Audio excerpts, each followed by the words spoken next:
సుమన్ టీవీలో మీ business promotions కోసం ఈ కింది నెంబర్ను సంప్రదించగలరు.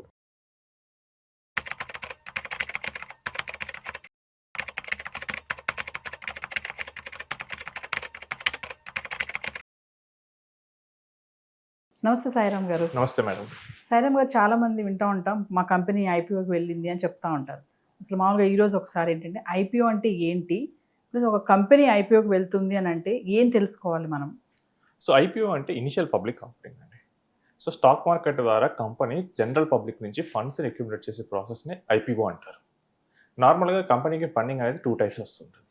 ఒకటంటే డెట్, అంటే బయట మార్కెట్ నుంచి అప్పు తీసుకోవడం, లేదా క్యాపిటల్ని సెల్ చేసి మా ఫండ్స్ తీసుకోవడం. సో ఈ ఈక్విటీని సెల్ చేసి ఫండ్స్ తెచ్చుకోవడం అనేది కంపెనీకి మోస్ట్ కాస్ట్ ఎఫిషియెంట్ ప్రాసెస్. అదే డెట్ ద్వారా కనుక వీళ్ళు కనుక ఫండింగ్ తీసుకోవాలి అనుకోండి, they need to pay the interest and they need to pay the principal also back. ఒక కంపెనీ బయట మార్కెట్లోంచి ఒక 1000 crores తీసుకుంది అంటే డెట్ ద్వారా, ఆ 1000 crores-కి 10% ఇంట్రెస్ట్ ఉన్నా కానీ ఎవ్రీ ఇయర్ 100 crores పే చేయాలి కదా. అండ్ ప్రాఫిట్స్లో షేర్ లేకపోయినా కానీ ఈ డెట్ అనేది బర్డెన్గా ఉంటుంది లాంగ్ టర్మ్. అదే ఈక్విటీస్ అనుకోండి, ఈక్విటీని కనుక సెల్ చేస్తే కనుక ఈ ఎవరైతే కొంటారో వాళ్ళకి షేర్స్ ఇస్తారు అండ్ వాళ్ళకి ఏంటంటే రీపేమెంట్ చేయాల్సిన ఆబ్లిగేషన్ అనేది ఉండదు. సో కంపెనీస్ ఈక్విటీస్ ద్వారా ఫండింగ్ తీసుకోవడానికి జనరల్గా ప్రయారిటీ ఇస్తాయి, ఎందుకంటే అది పెద్దగా వాళ్ళకి పెద్ద బర్డెన్ ఉండదు. ఓన్లీ థింగ్ ఏంటంటే వాళ్ళ ఓనర్షిప్ మాత్రం డైల్యూట్ అవుతుంది. ఇప్పుడు చూస్తే ఈ ఐపీఓ అంటే జనరల్గా జనరల్ పబ్లిక్ మార్కెట్ నుంచి మనం ఫండింగ్ తీసుకుంటే దాన్ని ఐపీఓ అంటాం. అలా కాకుండా ప్రైవేట్ మార్కెట్లోంచి కూడా తీసుకోవచ్చు. సో పబ్లిక్ మార్కెట్ నుంచి ఫస్ట్ టైం తీసుకుంటే ఇనిషియల్ పబ్లిక్ ఆఫర్ అవుతుంది. అంటే అప్పటి వరకు ప్రైవేట్గా ఉన్న ఆ కంపెనీ షేర్స్ పబ్లిక్గా స్టాక్ మార్కెట్లో ట్రేడ్ అవ్వడానికి వస్తున్నాయి. మనం చూస్తే కనుక ఇప్పుడు ఈ రీసెంట్గా ఎస్బీఐ ఏఎంసీ అనేది ఐపీఓకి వచ్చింది. అంటే అంతవరకు ఎస్బీఐ ఏఎంసీ షేర్స్ అనేవి పబ్లిక్లో లేవు. ఇప్పుడు అది పబ్లిక్ మార్కెట్లో నుంచి నిధులు సమకూర్చుకోవడానికి స్టాక్ మార్కెట్ ద్వారా లిస్ట్ అవుతూ ఐపీఓకి వచ్చాయి. ఇప్పుడు ఐపీఓలో మనం చూడాల్సింది ఏంటంటే ప్రతి కంపెనీ లాస్ట్ కోవిడ్ తర్వాత నుంచి చూస్తే కనుక every year dozens of companies ఐపీఓకి వస్తున్నాయి. బట్ అన్ని కంపెనీస్ ప్రాఫిట్ జనరేట్ చేయలేదండి. 2021 లాస్ట్లో పేటీఎం ఐపీఓకి వచ్చింది అరౌండ్ 2200 ప్రైస్కి. ఇప్పుడు చూస్తే 1395 ఉంది. సో 4 years తర్వాత ఆల్మోస్ట్ మనం చూస్తే కనుక ఐపీఓ ప్రైస్లో ఆల్మోస్ట్ ఒక 60% మాత్రమే. సో మనం ఎల్ఐసి కూడా చూడండి, ఎల్ఐసి ఆ రోజు ఆల్మోస్ట్ 940 రూపీస్ చేంజ్తో వచ్చింది 2022లో. ఇప్పుడు చూస్తే ఈ 4 years పీరియడ్లో that has grown only 6% annually. LIC ఏమైనా మంచి కంపెనీ కాదా? This the number 1 company in insurance sector. But మార్కెట్లో అంత గ్రోత్ అనేది లేదు. సో మనం ఐపీఓకి వచ్చేటప్పుడు ఏంటంటే మనం మెయిన్గా కంపెనీ యొక్క ఫండమెంటల్స్ని బాగా అనలైజ్ చేయాలి. ఒక కంపెనీని నేను ఐపీఓలో ఇన్వెస్ట్ చేయాలి వద్దా అంటే కంపెనీ యొక్క ఫండమెంటల్స్ మనకు తెలియాలి. ఇక్కడ మనం టెక్నికల్ అనాలిసిస్ చేయలేము, ఎందుకంటే టెక్నికల్ అనాలిసిస్ చేయాలంటే ఆ చార్ట్స్ డేటా కావాలి. మార్కెట్లో అవైలబుల్ ఇన్ఫర్మేషన్ ఉండదు, ఎందుకంటే అది ప్రైవేట్గా ఉంటుంది కదా. ఇప్పుడు ఆ కంపెనీ యొక్క ఫండమెంటల్స్ మనం ఎలా చూడాలంటే అసలు ముందు ఆ కంపెనీ ఏం బిజినెస్ చేస్తుంది. ఇప్పుడు ఉదాహరణకి మనకి మార్కెట్లో ఎన్ఎస్సి అనేది ఐపీఓకి వస్తుంది. సో ఈ ఉదాహరణ తీసుకొని ఎన్ఎస్సి అనేది ఏంటి? National stock exchange. ఇది స్టాక్ ఎక్స్చేంజ్ బిజినెస్లో ఉంది. సో ఈ బిజినెస్లో మనకి రెవెన్యూస్ ఎలా వస్తాయి? మెయిన్గా చూస్తే కనుక స్టాక్ ఎక్స్చేంజ్ అంటే ఏం చేస్తుందంటే ఇక్కడ మనం షేర్స్ బై చేయొచ్చు, సెల్ చేయొచ్చు. సో ఇది ఒక మార్కెట్ ప్లేస్ అంటే షేర్స్కి ప్రతి షేర్ బై అండ్ సెల్ మీద స్టాక్ ఎక్స్చేంజ్ కొంత ఫీ అనేది వెళ్తూ ఉంటుంది. అండ్ నెక్స్ట్ ఏంటంటే స్టాక్ బ్రోకర్స్ కూడా అక్కడ స్టాక్ ఎక్స్చేంజ్లో రిజిస్టర్ అయి ఉంటారు. సో వీళ్ళు కూడా రిజిస్ట్రేషన్ ఫీజులు వీళ్ళు పే చేస్తారు. అండ్ కంపెనీస్ ఏవైతే లిస్ట్ అవుతాయో వాళ్ళు కూడా మెయిన్గా లిక్విడిటీ ఉన్న స్టాక్ ఎక్స్చేంజెస్లో లిస్ట్ అవుతారు. సో ఈ కంపెనీస్ కూడా లిస్టింగ్ ఫీజు అనేది పే చేస్తూ ఉంటాయి.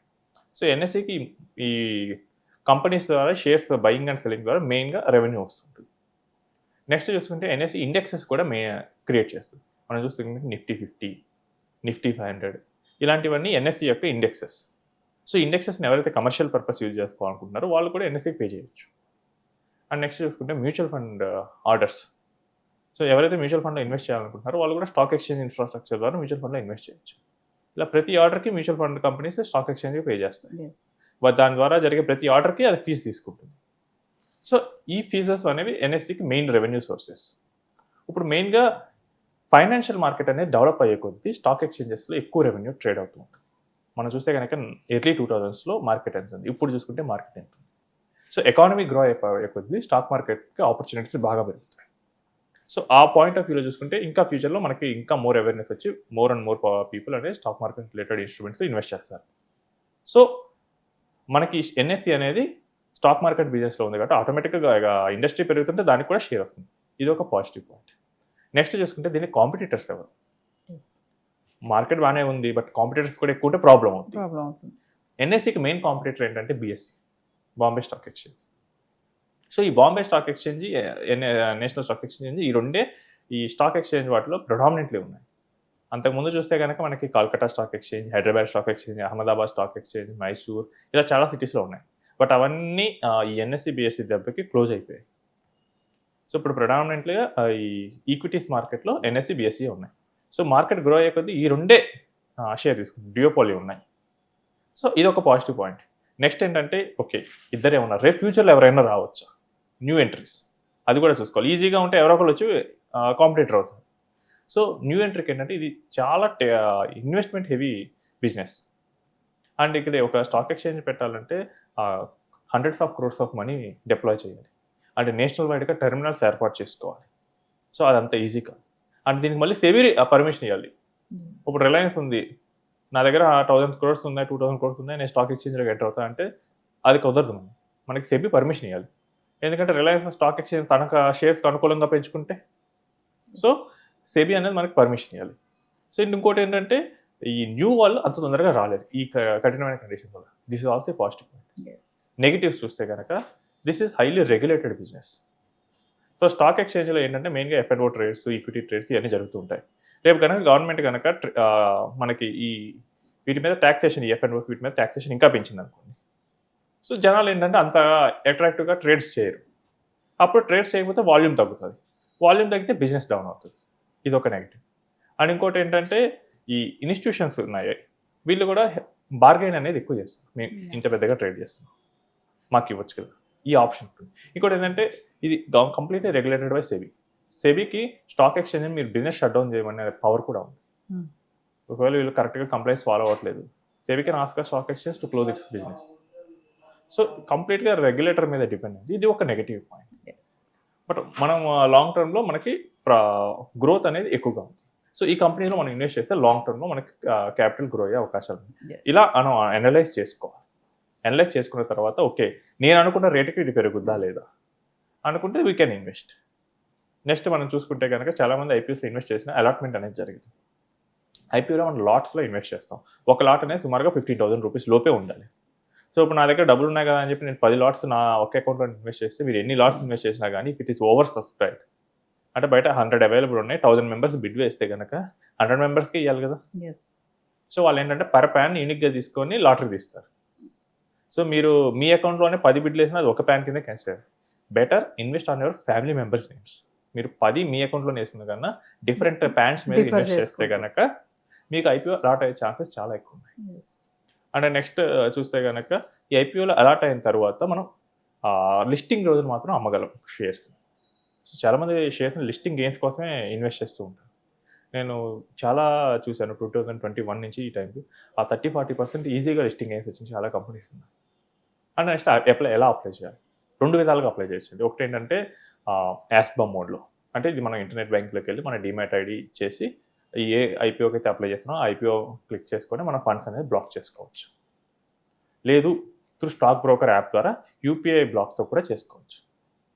సో మనం ఏదైతే స్టాక్ బ్రోకర్ ఉంటున్నారో జెరోదా కానీ, అప్ స్టాక్స్ కానీ, ఏంజల్ కానీ, గ్రో కానీ వీళ్ళ అప్లికేషన్కి వెళ్ళేసి ఐపీఓ మీద క్లిక్ చేస్తే వాళ్ళు యూపీఐ మన ఫోన్పే కానీ గూగుల్ పే కానీ రౌట్ చేస్తారు. అక్కడ మనం యూపీఐ పిన్ ఎంటర్ చేస్తే మన అకౌంట్లో ఉన్న అమౌంట్ అనేది కొంచెం లీన్ అండ్ మార్కింగ్ అనేది జరుగుతుంది, అంటే బ్లాక్ అవుతుంది. ఒకవేళ ఐపీఓ మనకి అలాట్ అయితే కనుక మన మనీ మనకి వచ్చేస్తుంది. కట్ ఐపీఓ కనుక మనకి అలాట్ అయితే కనుక మన మనీ కట్ అవుతాయి. అలాట్ అవ్వకపోతే కనుక మన మనీ మనకి రిటర్న్ వచ్చేస్తుంది. సో ఈ ఐపీఎస్లో ఇన్వెస్ట్ చేయాలనుకున్న వాళ్ళు మెయిన్గా ఏంటంటే కంపెనీ యొక్క ఫండమెంటల్స్ చదవాలి. ఫండమెంటల్స్ చదివితేనే అది మంచిదా కాదా అనేది తెలుస్తుంది. ఫండమెంటల్స్ చదవకోకుండా కనుక ఇన్వెస్ట్ చేస్తే కనుక ఇప్పుడు పేటీఎం లాగా అవుతుంది. రిస్క్ బేర్ చేయాలి. చాలా హెవీగా ఉంటుందండి. పేటీఎం ఇంకా చెప్పలేదు, మధ్యలో 350కి పడిపోయిందండి. 2200 ఎక్కడ, 350 ఎక్కడ. సో ఆల్మోస్ట్ 90-80% వెల్త్ అనేది డిస్ట్రాయ్ అయింది అక్కడ. సో మిస్ అయితే కనుక అలాంటి కంపెనీస్లో ఇరుక్కోవాల్సి వస్తుంది. క్లిక్ అయితే కనుక జొమాటో లాంటి కంపెనీస్లో అవుతుంది. Thank you.